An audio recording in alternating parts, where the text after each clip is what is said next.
ॐ सोमनाथाय नमः। ॐ मल्लिकार्जुनाय नमः। ॐ महाकालेश्वराय नमः। ॐ ओंकारेश्वराय नमः।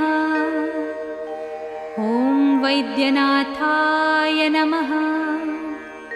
ॐ भीमशंकराय नमः।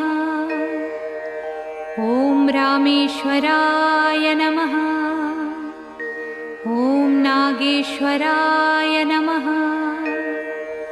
ॐ विश्वेश्वराय नमः। ॐ त्र्यंबकेश्वराय नमः। ॐ केदारेश्वराय नमः।